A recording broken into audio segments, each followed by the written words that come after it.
name's Justin Leclue, and I'm here today with Will Sloan. And today, we're talking about a big one, because it's essentially the person that defined martial arts cinema, and I would say basically has not been topped. I think Lau Kar-leung's work, also known as Lau Kar-leung, I think his work is unsurpassable, actually. There are many conditions that make his work unsurpassable.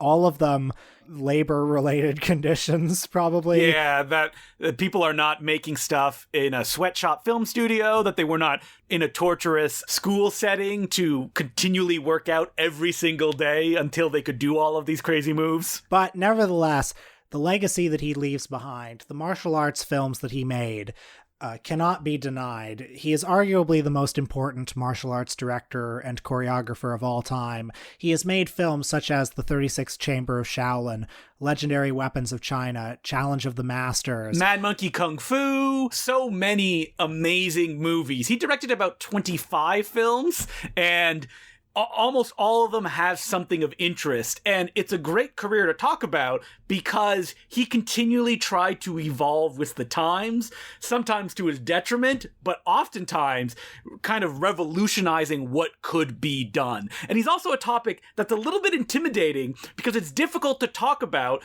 and it's also incredibly vast as well. And before we say that, I would like to mention that he has made a film that everyone interested in Hong Kong action movies has seen, a film that many laymen have seen too, and also one of the greatest martial arts films of all time. And I refer, of course, to Drunken Master 2, also known as The Legend of Drunken Master, starring Jackie Chan, a movie that he was fired from. You know what's funny about that is that I thought you were going to say 36th Chamber of Shaolin, which just goes to show how many masterpieces this guy has up his sleeve. I do want to mention Drunken Master 2, also known as The Legend of Drunken Master, because that was certainly the first Lau Kar-leung film that I saw.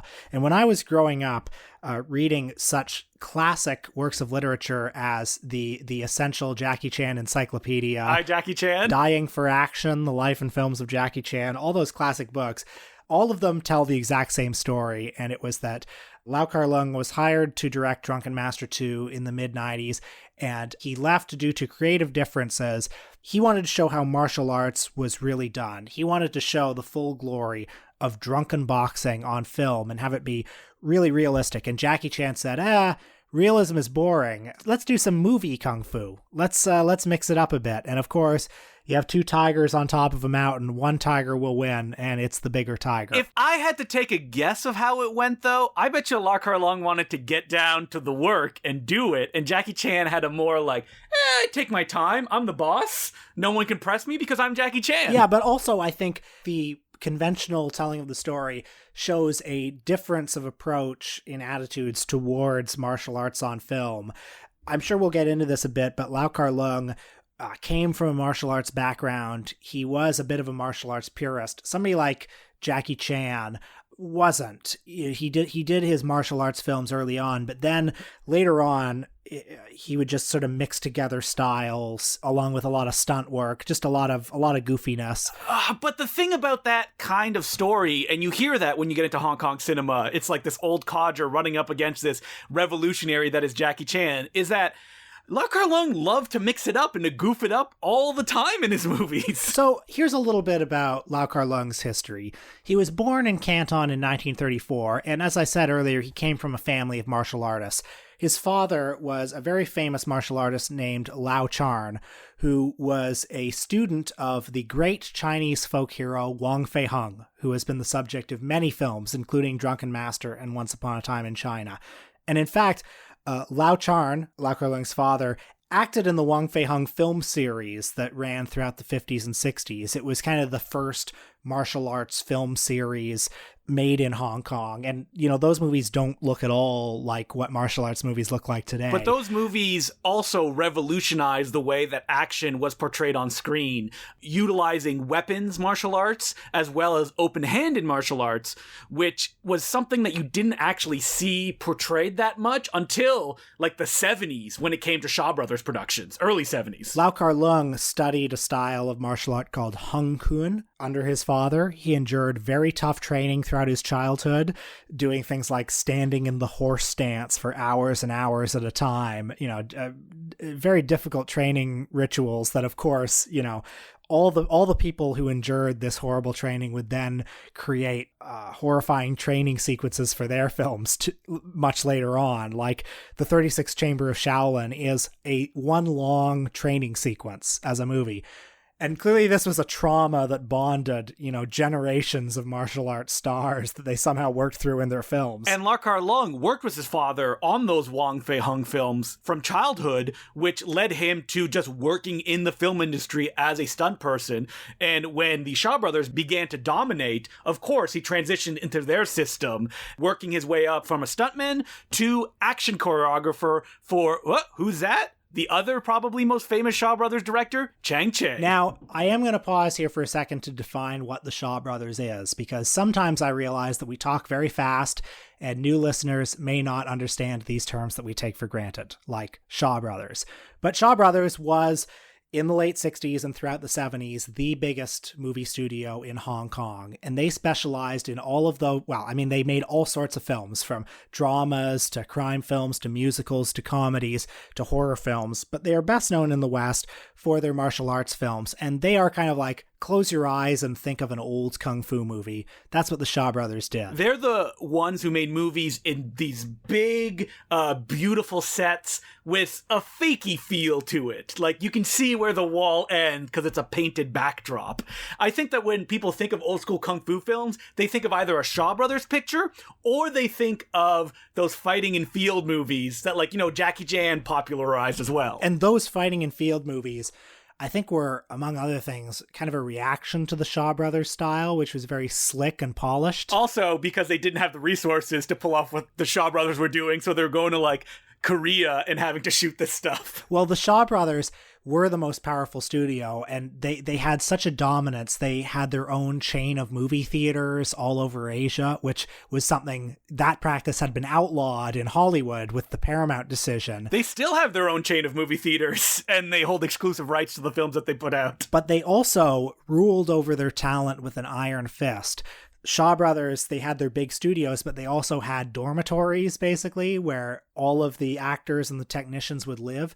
They would live under these very draconian contracts, 7-8 year contracts. And everybody was paid a flat rate. No matter how big a star you were, you only got extra money when you made a film. You weren't even, from what I can tell, given a bonus if the film did well, because you were just in this factory setting pumping them out. So if you're somebody like Jimmy Wang Yu, who is the biggest martial arts star before Bruce Lee, and you see your movie One-Armed Swordsman become the biggest movie of all time in Hong Kong, and you are still living with your parents because you can't afford anything else, of course you get upset, and then you dramatically break your contract and flee to Taiwan. But that film that made Jimmy Wang Yu a hit, The One-Armed Swordsman, was directed by Chang Cheh and choreographed by Lau Kar-leung and Ton Gai, who was his partner until Lau Kar-leung became a movie director. From what I can tell, it seems that Ton Gai was mostly in charge of the weapon stuff, and Lau Kar-leung handled the more open-handed scenes, but, they mixed it up. It wasn't a equal or, 50-50 split the entire time. Lau Kar-leung worked on all of Chang Cheh's martial arts films in the 60s, and Chang Cheh is kind of the other most important early martial arts director, and eventually the two of them split. They split over a film that starred friend of the podcast, Richard Harrison, Marco Polo. Yeah, Richard Harrison, I'm sure, was not much of a martial arts expert, No. So I'm sure they were tearing their hair out trying to teach him stuff. That's right. But from what I've read, it seems that the cause of their split was essentially a disagreement on how martial arts should be portrayed on film. And I think it comes back a little bit, correct me if I'm wrong, maybe you know better than me, but it seems to come back to a bit of that Jackie Chan conflict where Lau Kar-leung was more of a purist. He wanted to do more accurate martial arts in films.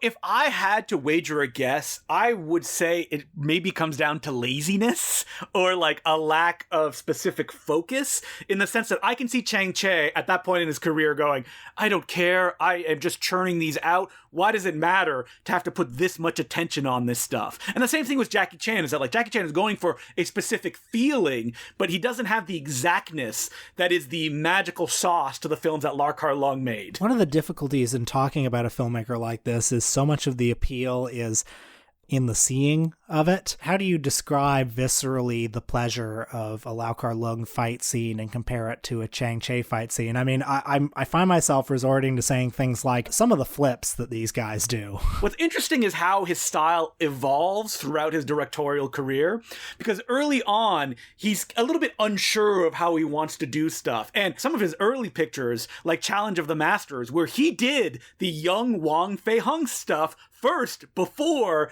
In Sing-yong, Yu Wo-ping, and Jackie did it in Drunken Master, is that like in those early Lau Kar-leung films, the camera's handheld and following the action. There's more immediacy to it, which is funny when you compare it to like the classics, like 36 Chambers of Shaolin, where what Lau seemingly loves to do is the pinpoint accuracy of capturing stuff, like the zooms, the way the camera kind of trucks along. And that style, we associate it with a kind of almost stodginess to the action. Like, oh, they hadn't figured out that, you know, you can add more intensity by doing handheld camera work. But then, you know, going through his filmography, it's like, oh no, Lau Kar-leung figured it out. It's just, he didn't like that style. He wanted to do something that was more precise and more like a dance that the audience could appreciate. Because I think the thing that may be difficult for some people when they get into the movies is that they're not always the most dramatically compelling structurally. Is that Lau Kar-leung often, what really interests him is the dramatic arc of a set piece, like a dance in of itself, that you could watch the scene without knowing its context and still gain meaning and an emotional reaction to it. Well, this is what separates a really great martial arts filmmaker from a more mediocre one. Somebody who is an actual visual storyteller within the fight scene. I mean, you can watch a lot of like really second-rate martial arts films, you know, a film starring like, I don't know, Bruce Lee, the famous Bruce Lee impersonator. And it's just like, okay, you have to have just a certain number of punches and kicks here, and they have to be punching and kicking for a certain amount of time to fill a quota, you know, to fill the time. But yeah, I mean, the Lau Kar-leung films and the Bruce Lee films for that matter, you know, actually tell a beginning, middle, end story in each of these fight scenes.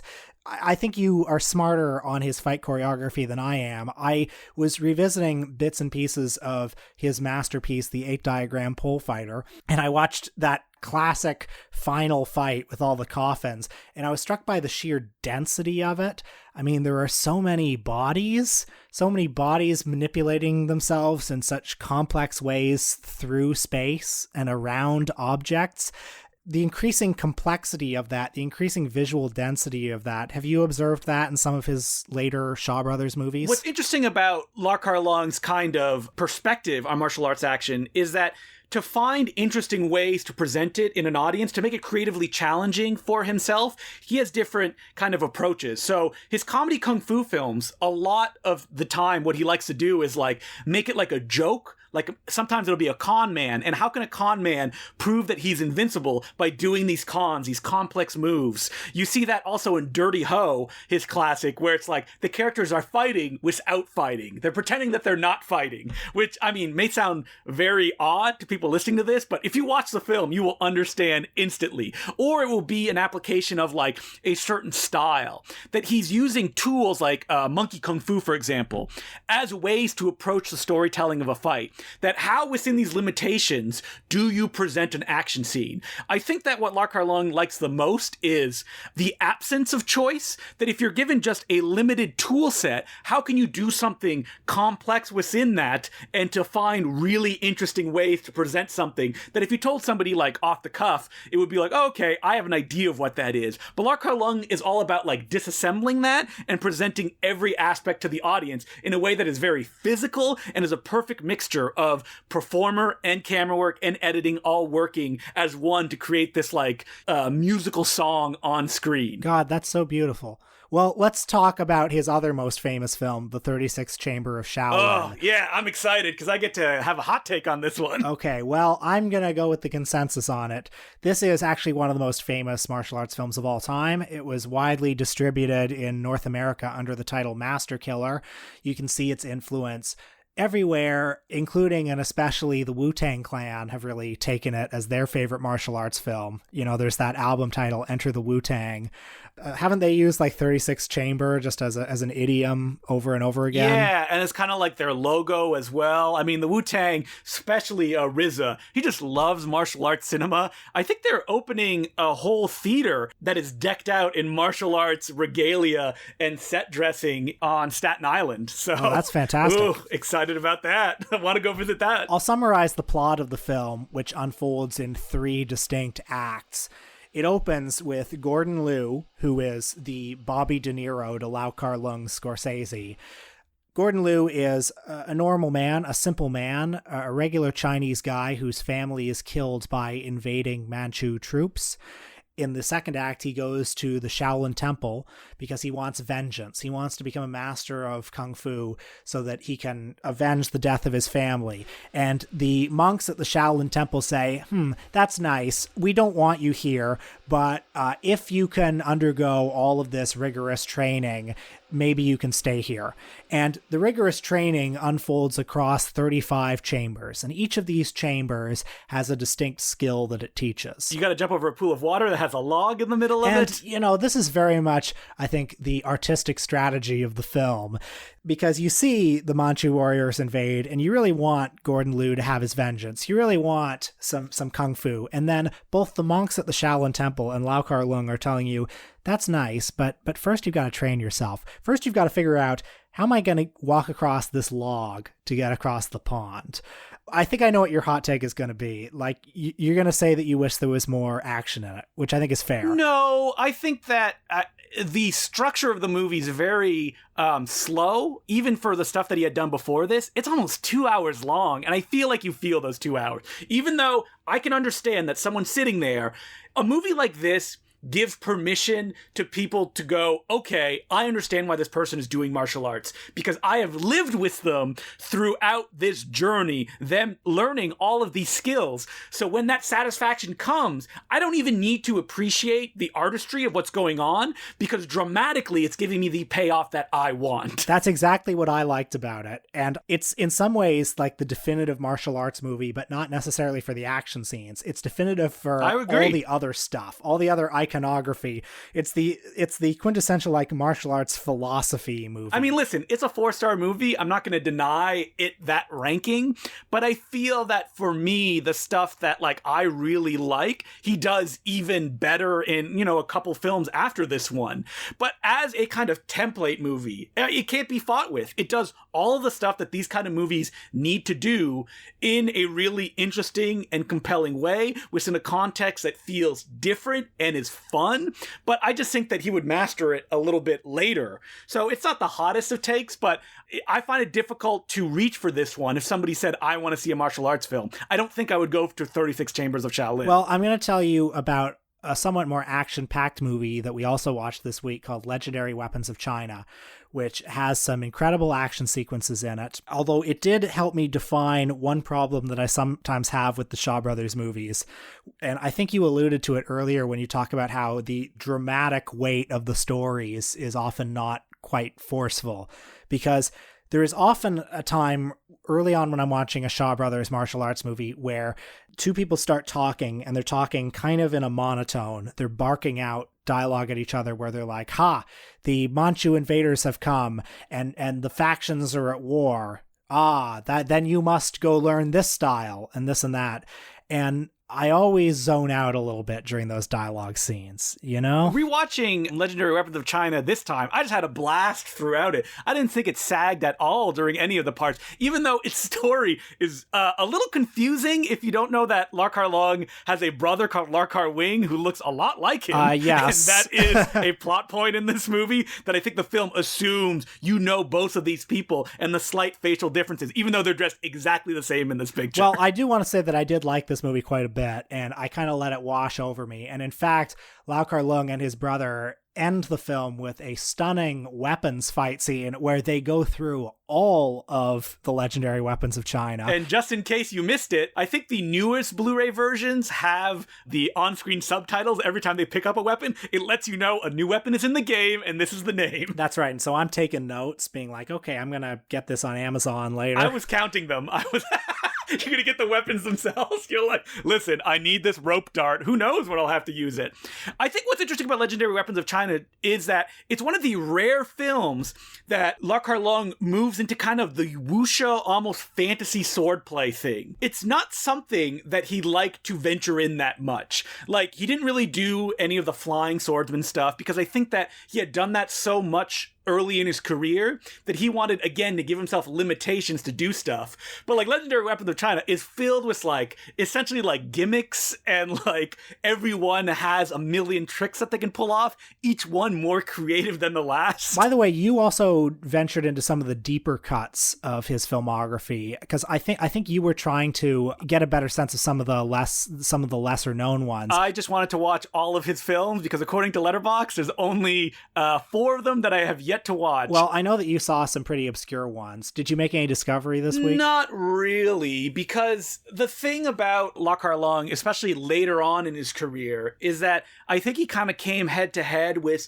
expectations of what like a Jackie Chan dominated action scene meant, and there's a bit of a uncomfortableness there once you move past the classic Shaw Brothers period and he becomes a bit of a free agent. I mean, we both watched Tiger on the Beat, which is probably his last universally loved film that he directed all on his own. Well, this one comes from 1988, so it is after the Shaw Brothers more or less became inactive as producers of motion pictures, and it's very much in that mid-80s Jackie Chan, urban, stunt-filled kung fu mold, and it's a buddy cop comedy starring a wacky Chow Yun-fat and a serious Conan Lee, and they wear ridiculous 80s fashions. Yeah, they're real lethal weapons. Yeah, they investigate a drug ring led by Gordon Liu. The big story of this one is that it ends with an incredible chainsaw fight between Gordon Liu and Conan Lee, where, I mean, I'm watching it, and I'm sure that there's some trickery, some fakery involved. Oh, but there's sparks flying all over the place. It seems like they're connecting. Yeah, it's really hair-raising to watch. And you think, well, it's dangerous just to hold a chainsaw, okay? And then to have them, like, sword fighting with chainsaws. Usually what you would do is you remove the chain of the chainsaw so it doesn't have those cutting-edge blades on them, but it still feels dangerous, and they would still be heavy. And it's not like they're going to make like big fake rubber ones for the movie, because I feel like Lau Kar-leung would be someone that's like, it doesn't have enough weight. We got to get more to this. Well, it's an interesting scene to see because it feels much more in the mold of like the kind of thing Jackie Chan or Sammo Hung would do at the time, where they're kind of like, what's the next crazy stunt in the next Jackie Chan movie going to be? I think that like I would have loved for Lau Kar-leung to have a big fruitful career after the Shaw Brothers, but he just couldn't. And like Tiger on the Beat, you feel like he's uncomfortable with the whole structure. The film is really messy in a way that his Shaw Brothers films are not. Maybe because he wasn't used to using these kind of resources. But when the action does go off in the last act, there's so much creative stuff going on, like the famous shot of Chow Yun-fat putting his shotgun on a rope that he uses to shoot around corners, or, you know, all the big stunt stuff that happens. Because, like, you know, Lau Kar-leung was never a big, painful stunt guy in his films. There were some, and a lot of them were really impressive, but he was all about the intricacy of the action being presented on screen. And in Tiger on the Beat, you don't really get that. So there's almost something missing when you just get like, you know, Conan Lee fighting some dudes in a bathroom and they're smashing through these glass panels and it's crazy, but like you want that shotgun on a string, which you feel is more up to Lau Kar-leung's passions. Like this is what he likes to put on screen. Well, after the demise of the Shaw Brothers, I know that his career had some lulls Tiger on Beat was a significant hit, but there were some other ones that weren't really hits. Wait, I should point out, we're calling it Tiger on Beat, which is what like the DVD and poster said. But it was fixed to Tiger on the Beat, but it's more fun to say Tiger on Beat. Yeah, I like Tiger on Beat, which is the on-screen title of the film. The person, probably some white guy, who was like subtitling it, like just doing a half-assed job. And I know that Drunken Master 2, when it was a huge hit in Asia, revived his fortunes for a couple of months until he went and made Drunken Master 3, which, because he got fired from Drunken Master 2, he was like, well, I'm going to make a movie that really shows what drunken boxing is. And then Drunken Master 3 was not a big success.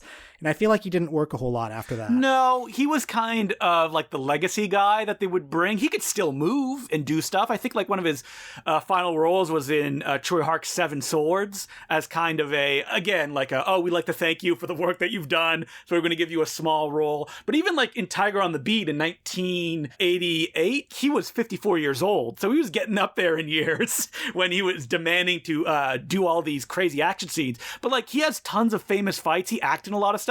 He has the best scene of Sammo Hung's pedicab driver where he takes on Sammo Hung in like a stick fight, which is amazing. So he was still around, but you almost feel like the producers believed that, you know, the industry had moved beyond him and that, like, you know, we'll keep you around, do little stuff here or there, but he did not have that structure of the Shaw brothers to allow him to just continue making films, experiment, and do interesting stuff. But if people have been listening to this and they've never seen any of his films, would you recommend 36 Chambers of Shaolin as like the first one that they should go to? Not necessarily, although, I mean, generations of people have been watching it and enjoying it, so I don't know. Maybe it would work for people, but I think I would recommend The 8-Diagram Pole Fighter just to show like what he was capable of and indeed what human beings are capable of, you know? We didn't talk too much about 8-Diagram Pole Fighter, but what's interesting about that one is it's also a film that is angrier than anything that he's ever done, more violent than anything he's really done, other than the stuff he did with Chang-Chi, because at the time the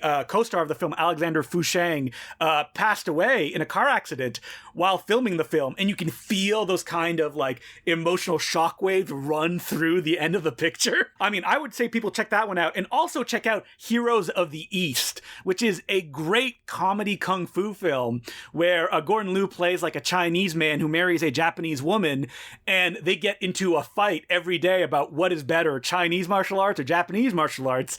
And then Gordon Liu's wife's family shows up and he has to fight like every style of Japanese martial arts. And it's not like an insulting picture. It's one like that obviously loves like the different forms of Chinese and Japanese styles, but it's also one that's comedic. It moves really quickly and gives a lot of variety. So people may not just get tired of just watching like, you know, martial arts play on screen, which I could understand if people check out something like Dirty Ho, for example. When you watch him at his best, you see the pinnacle of a certain kind of human achievement. Absolutely. And I think that if more people can be aware of him, because I don't even think he's a name as common as like Yu Wo Ping to people, because he never had any Hollywood work. Actually, that's a lie. Do you know what Lau Kar-leung actually choreographed? And this is on record that it's true. Teenage Mutant Ninja Turtles 3. Wow, okay, I might actually have to check that one out then. Not famous for its action scenes. You know who was a stuntman on that film? Oh, who? Bruce Lapp. Wow, what a gallery of stars on that. All right, so as per usual, if you have any letters, you can email us at importantcinemaclubpodcast@gmail.com. And we have a letter here from Alexander Ross, and he goes, 300th episode suggestion. Hey guys, last episode there was some discussion about what the 300th episode was going to be about, and I was appalled that you only talked about Shrek and James Bond. Those series have already been done to death by every film podcast ever. The ICC is better than that, and there is one film series which no film podcast has touched, the longest film series in history. I'm of course talking about the Tora-san series, an epic tale spanning 5 decades, 48 movies, and almost all made by one director. Starts as a silly comedy, but ends up being about death and the passage of time. What's there not to love? The question is, do you have what it takes? Kind regards, Alexander Ross. I've actually never watched a Tora-san movie. I am aware of them, though. I'm ashamed to say that I am not aware of them. What are the Tora-san movies? They're like Japanese films. And like he said, they're about like this one actor, and, you know, every movie kind of explores his life, and because they lasted so long, it essentially becomes like Beyond Sunrise, but just in really long movie form. There's specifically a Japanese thing. And as I said on this episode, I have never had the same affinity for like Japanese cinema, which I do really like, as like the rest of the world. Like, I look on Letterboxd and people are just logging Japanese films like crazy. And I was like, I wish I could have the same passion for those. I mean, I'm very interested in the Tora-san series. I mean, it sounds you like... You love, like, movies that document someone's life as they wither away. Yeah, I mean, I like those Truffaut movies about Antoine Doinel, and I mean, they only keep up to him in his mid-30s. But the issue with that is that that's way too many movies. That turns into a TV series, which Will does not watch when they're that long. That's true. That's true. And for the 300th episode, look... we have to do something that everybody knows. We want people to click on it. So that's why we say stuff like Shrek and James Bond. We need those clicks, those big milestones. It probably won't be Shrek. No, it won't be Shrek. Or will it be? Oh, wait, I should point out before I forget that we're doing a drive on Patreon to get 400 subscribers by the end of the month. And if we do, me and will subject ourselves to another movie marathon. If you guys missed out on our Ernest-a-thon, which I pity you because it was great. Will went insane watching them. You're going to want to subscribe to this. Tell your friends to subscribe. Family, get everybody in there so we get to 400 subscribers. You can go on the Patreon once you have subscribed and you can vote on which one you want as well. I believe the American Pie saga is leading. The real Black Horse, I didn't think that one was going to lead. So what are the other options they can choose from aside from all the American Pie films? Not all the American Pie films.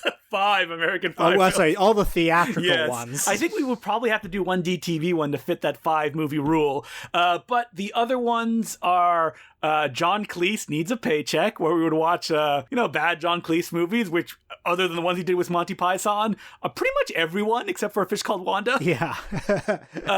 We would also do The Last Days of Jackie Chan in Hollywood, because, we haven't talked about that enough. And wait, what is the other one? I don't remember. Oh, it's the DreamWorks films, No Shreks Allowed. So like Shark Tale, B-Movie, some other ones in there that DreamWorks did. Some real stinkers. I mean, that's the one I really don't want to have to do. I would love to do the John Cleese Paycheck movies. That's my favorite, which I think probably won't win, but I would encourage people. No, that's definitely not going to win. And I haven't thought really of American Pie since I was a teenager. I don't revisit those films. I have no nostalgia for them, so I'm interested in how they hold up. Because speaking of telling a story, they did like an American Pie reunion film like 10 years later as well. I remember that came out, and I remember nobody caring. No, it's like people do not have nostalgia for this property. Well, thank you very much for that letter. And our next letter goes, ICC Appreciation. Ooh, always like when it starts like that. And it goes, Dear Justin and Will, after a couple of months, I almost made it through your back catalog. Life feels empty now, but you helped me get through lockdown, and I'm thankful for that. Oh, well, thanks. I was quite desperate looking for a new film podcast after Film Comment basically shut down and Peter Labuza's The Cinephiliacs took a turn and went deep into media studies. Ooh, pour one out for Film Comment. I did like listening to that podcast. Oh, it's a great podcast. When I checked out your feed and saw an episode about Luc Moulet, I knew I had the right address. That was before I noticed your specialty, seemingly interchanging between hardcore pornography, Hong Kong action movies, obscure regional filmmakers, and established canon of film history. You were also really funny. My girlfriend regular sinks have gone crazy when I start giggling while listening to your podcast. It always seems like kind of surreal to me that somebody would be listening to us and like laughing at something that we said. Yeah, I don't think we're funny at all. No, I think we're very serious. Thing is, I know all of Justin's shtick. Justin knows all of my shtick. So we're just stone-faced. We're like an old married couple at this point. There are no surprises. Any laughing that you hear me say is just canned laughter I took from one of the early episodes and that I just kind of like, put in. And the letter continues, also, I pride myself on my openness to all kinds of film. You broadened my horizon. I actually checked out some Kung Fu films I found on Netflix and watched Matt Farley's Druid Gladiator clone on YouTube. Didn't fall for it instantly, but I certainly saw the value in it. Also, I prefer Snobby or Fair. Please don't ever change anything about your choices of subject. Ooh, Druid Gladiator clone, not the Moturn film I would recommend first. Yeah, I would probably recommend Don't Let the River Beast Get You or Local Legends. Both those films on a double bill. You're in for life after you see those. And if you don't like them, there's no saving you. And it continues, if there is one thing that I feel is underrepresented on the podcast, it's documentary filmmaking. I'd love to hear your take on the Harvard Sensory Ethnography Lab, direct cinema of the 60s, or the work of the GPO film unit, led by John Grierson before he got to Canada. I'd also be interested in discussion on concert films. So documentary filmmakers are not something that we talk a lot on this podcast. I know Will does a lot of bad ones on his other podcast, Michael and Us. Yeah, and some good ones as well. Yeah, I think that's what it is. I've done so much on Michael and Us that it's never really top of mind for ICC. But I mean, I agree. I think I would be interested in doing an episode on like maybe some documentary movements. Mm-hmm. Yeah, that'd be fun. I think that I have almost kind of like, not an allergy to documentaries, but I'm not pulled toward them because I have like the reverse snobbery thing where I think a lot of people like, we watch a lot of documentaries because those are important films, while this other trash we don't check out because documentaries are real and these other films don't have as much value, which is not true. I know that, but I think it is kind of like a cultural perception that I have to fight against. And like, you know, the letter writer mentions John Grierson. That's what happened to Canadian cinema is they went, fictional films don't matter. They don't have value. Let's focus on documentary stuff, which did lead to a bunch of films, but I think also tamped down the kind of narrative movement that could have happened in Canada. And anything that did happen was people tricking documentary funds to give them money to do fictional stuff, like Going Down the Road and Nobody Waved Goodbye, which were originally supposed to be documentaries, and then they went in the other direction. But like Will said, there's a lot of stuff that we can tackle and will tackle because we have to cover every single filmmaker, artist that was ever made before we end this podcast. Yeah, so between episodes number 700 and 800, expect a lot of documentary film. Right, when we run out of everything else to talk about. The letter asks, now it's time to give something back. Of course, there's Patreon, but if there's another way to support you, I prefer that over a platform that takes a cut into your hard-earned money. Let me know if there's another way to give you money somehow. Otherwise, I'll just join the club. Maybe occasionally listen to Patreon episodes, even though they focus on the stuff that I'm less interested in. Yeah, I think that's probably the best way, although if you want to send me some money on PayPal, just out of the goodness of your heart, by all means. Yeah, we could probably take PayPal payments from Important Cinema Club Podcast at gmail.com. Send us your thousands and or millions of dollars. Or, you know, if you want to give to Golden Ninja Video, buy some Blu-rays, you can do that as well. And thanks for the letter, Rainer. And speaking of Patreon, what are we doing on Patreon this week, Will? This week on Patreon, we are reflecting on the life of legacy of the late Larry Flynt by talking about 1996's The People versus Larry Flynt, the Woody Harrelson, Milos Forman biopic. I ask Will, why does he not have that much interest in this movie, considering that it seemingly is a subject that he would have a passion for? We get into it, and you can listen to it for $5 a month, patreon.com/The Important Cinema Club. The link is below in the write-up of this episode in case you're like, I don't want to type it in. Just go click, then become a Patreon subscriber. And also, speaking of Gold Ninja Video, the Blu-ray label, we have a big one that we just released. What is it, Will? Well, we've talked a number of times on this podcast about Gary Graver, who was Orson Welles' loyal cinematographer, his closest collaborator, in some ways his closest friend for the last 15 years of his life. He was also an avid collaborator of Fred Olen Ray. He filmed an Ed Wood script. He worked on hardcore pornography. He worked in all facets of the Hollywood ecosystem. Gary Graver has an unbelievable career, and we have a new Blu-ray release paying tribute to his career. We would have done this earlier if we could have found like that one great film that we would want everybody to see. But the issue with Gary Graver is that, especially the stuff that is available in the public domain, none of them really hit those beats. They're all interesting perspectives into his life, but like it was tough to find that one movie. So instead, we decided to do a whole package, like Will said, about his life. It's called The Other Side of Gary Graver, because of course, Gary Graver shot Orson Welles' last film, The Other Side of the Wind, and it is an insane package that, like, looking at what we finally put together, I was like, wow, this is a real love letter to the guy. Because what is included, Will? There are a couple of feature films. There's his first directorial credit, The Embracers, which features a couple of extra minutes that you can't find anywhere else. A couple minutes of nudity at the beginning of the film,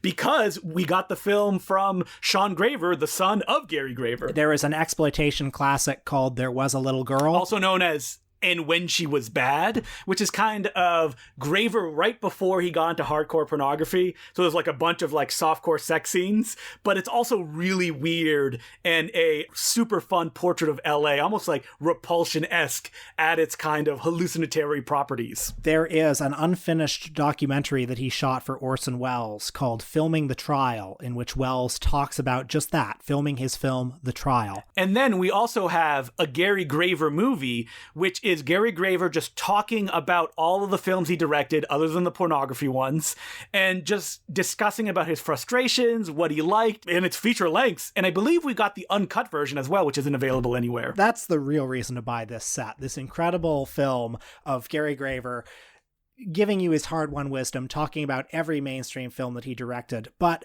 in addition to that, there are a slew of special features. There's a commentary track by Justin and myself on The Embracers. There are video featurettes and discussions talking about Gary Graver's cinematography credits and his work in pornography. There are also interviews with people who knew him, his biographer Andrew Rausch and the actress Jewel Shepard, who was in Party Camp. There's more, right? I mean, oh my God. There's a whole conversation that I have with the two writers of The Schlock Pit about Graver's role in pornography and his work with Fredel and Ray, because those two guys are co-writing the biography with Andrew J. Rausch. So we got, like, this is a Gary Graver smorgasbord here.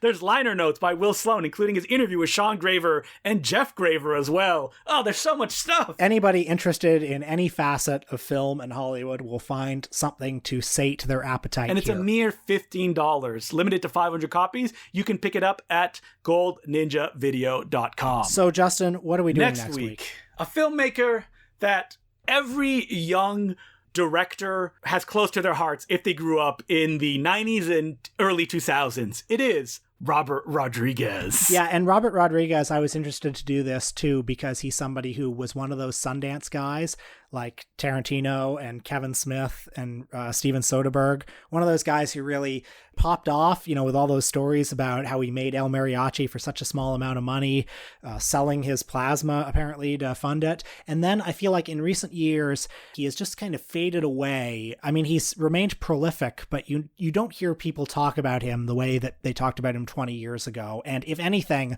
from what I've seen, it seems that his craft has deteriorated. Yeah, Robert Rodriguez is a fascinating filmmaker who has followed his passions and has also seemingly got lazier as he's gone along, almost realizing I don't need to make all this effort to actually entertain the audience. And his career has been really interesting, from being the guy who made the $7,000 movie and taking over Sundance, because he also went into the kid movie racket. He started his own film studio. He started his own TV channel. And he just made a big budget flop that was Battle Angel Alita for James Cameron. He directed a bunch of episodes of The Mandalorian as well, the big Star Wars Disney Plus show. So he's still out there, but I don't think he has the same fan base that he did when he was coming up with El Mariachi, Desperado, Faculty. And I think we're going to explore what that evolution is, and we're going to do it by watching El Mariachi, Shark Boy and Lava Girl, and, of course, Machete. Well, I look forward to that, even though I think some of those movies are going to be maybe a little bit difficult to revisit. You mean 2/3 of those movies? Yes. And maybe even 3/3, who knows? Yeah. Oh, you know what? El Mariachi, while not my favorite, it does have that kind of can-do attitude that it's still fun to watch it now. So, until next week, my name's Justin the Clue. I'm Will Sloan. Thanks for listening.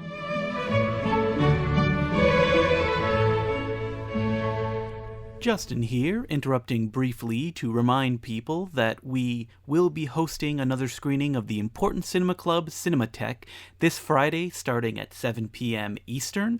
For more information, check out my Twitter at DeCloux, DECLOUX and the letter J, or just visit twitch.tv/Important Cinema Club at 7 p.m. EST this Friday, February 19th. I would also like to thank our new Patreon subscribers, who include MC, Adam Nightingale, Stephen Mortland, JT60564, Lobster Johnson, Not Thomas Vintberg, and Jeremy Hawkins. Thank you very much for becoming patrons. We could not keep doing this without you. And if you're not a patron, we're so close to being to 400.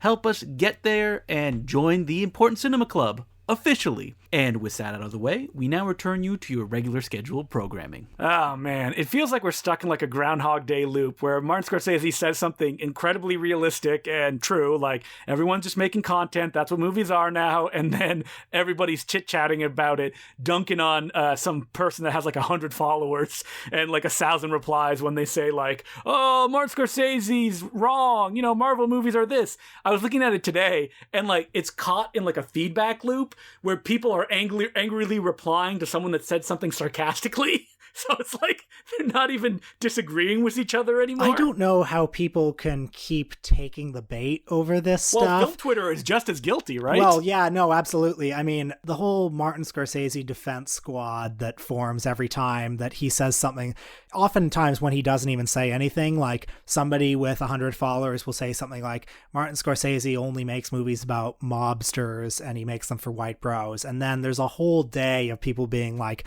haven't you seen Kundun? You know, or this or that. Or like somebody will say, oh, he glamorizes crime. And then people are like, oh, yeah, the end of Goodfellas, really glamorous, wasn't it? And, you know, maybe there was a place for that discourse cycle like a year ago, the first 500 times it happened. But, oh, God, I don't know. But you tweeted about it, though, right, Will? You couldn't help yourself. Well, I did tweet about it today, but I'll tell you what bothered me. And the thing that I tweeted about was there's a discourse cycle that this has inspired, a sub-discourse cycle about old movies. Oh, yeah, I saw that tweet. Someone was like, I don't watch anything made before 1970. And it's like, don't take the bait, man! Well, there's that. And also I saw Lexi Alexander tweet something like... Yeah, I think she was jumping off of that discourse, which like some reporter wrote that like Citizen Kane is hieroglyphics and such musty stuff, mustier than Citizen Kane. Well, and the way that I feel about it is I think it's just like really sad. I don't necessarily begrudge people who are like who don't watch old movies or they're not interested in them, or if some people all they want to do is watch Marvel movies or whatever. I think life is hard. Watch whatever makes you happy and whatever gets you through this life. But I feel sad when I see people who are, I guess, designated thought leaders who are being like, actually, don't be curious about anything. Yeah, that's such a bummer. I mean, is Lexi Alexander a designated thought leader? Why does she keep being retweeted? I don't understand. Well, I mean, she tweeted something along the lines of old movies, you know, many of them are racist and sexist anyway. Yes. So, well, I mean, sure, but I mean, many new movies are like imperialist propaganda too. I mean, I think I'm bothered by the assumption that we have nothing to learn from the past. Oh, I agree. Or that you can't enjoy something from the past because the form that we have now is its ultimate form. We have reached perfection and there is no value in seeing what was before or what it evolved from. And I just think like it's such an incredible gift that we have film from 120 years ago. I mean, I was watching on YouTube just the other day the first Charlie Chaplin short with the Tramp, which is Kid Auto Races in Venice. And they went in 1914 to a soapbox derby that was happening in California, and they just improvised 6 minutes of comedy where Charlie Chaplin is dressed as the Tramp and he's pretending to harangue a newsreel photographer. And you see all the people in the audience and they don't know who Charlie Chaplin is. They think it's a real tramp. He's not famous yet. That's how old this film is. And you see the real people. You see the way they were dressed. You know, you see what a soapbox derby looked like 107 years ago. I mean, I think that's just an incredible privilege. And why wouldn't you be interested in that? And that's just putting aside the fact that like there are so many old movies that are so entertaining and accessible. I mean, you know, if I were selling somebody on an old movie, I would say, watch a Buster Keaton film, watch Detour. I just feel sad that some people will kind of stubbornly not allow themselves the privilege of that. You almost want to take them aside and ask them, like, why do you feel this way? Like, do you think that you are smarter than the people back then? Because, like, our life sucks in different ways than it did back then, and we've done a lot of improvements, but like we're still people. Like the movies have not gotten that much better. It's like saying like, you know, music now, so much better because we know so much more stuff. It's way more catchy. It's like, well, that's not true. It's the same thing with movies. Style has changed. Black and white went to color, but black and white, like it can be so much more dramatically powerful because of the tones that are being shown on screen. Like it doesn't need to reflect life. The stuff that you watch on Netflix doesn't look like real life. It looks like desaturated garbage. I mean, fuck, you watch a movie like Rebecca, the Netflix Rebecca, and then you put it up next to Alfred Hitchcock's Rebecca, and it's like, tell me what movie is more entertaining. Tell me what movie is more beautiful to look at. Tell me what movie is better paced. And okay, that's just a matter of taste. Let's take the Lexi Alexander argument that movies are so much more progressive now, and we should consign all of that other stuff to the dustbin of history. In the first half of the 20th century, it was possible for working class people to make films. It was an industry that was built on working class people. And of course, it was an industry that was also built on racial subjugation and subjugation of women. I mean, that's absolutely true also. But now that continues to persist. And it's made all by the children of millionaires. It's made by Sam Levinson. Yeah. Don't you mean visionary director Sam Levinson, as the trailer says? Yes, or Jason Reitman. And all the Disney movies get approved by the United States Defense Office. We have to make the argument as well that there are those little movies, but you have to go hunting for them, and they still have value. But to discount everything that's come before as well, even stuff coming out of Hollywood, when it was a factory system, so stuff could get by because so much content had to be made. I just don't understand. It doesn't make me angry. It's like it makes me sad that someone would like limit themselves like that, and they wouldn't have, the intellectual curiosity to give themselves experiences that you need to go hunt down and that is different from the everyday. Yeah, I think if somebody says, look, I've had a long day at work, what I really want to do is watch, I don't know, Law and Order again or something like that. Law and Order, or watch Love Island on a streaming service, I would say, fine, totally fair. Do whatever makes you happy. But to go out and use your platform and be like, we should shut down all inquiry into the past. Yeah, it just bums me out, man. I'm just repeating myself at this point, but it's sad. But you know what we got to do? We just got to continue our humble mission as soldiers of cinema. Keep making the classics come alive on this podcast. That's right. Is that like anytime someone sees someone tweet that, they should respond with, hey, have you checked out the Important Cinema Club? They do oh, please don't. Show them our Jacques Tourneur episode. Yeah, that's right. Or Luc Moulet episode, or our Sean Costello episode. The real classics. I mean, there's nothing problematic in Sean Costello's films. Not at all. Okay, perfect. Okay, perfect. Okay, perfect.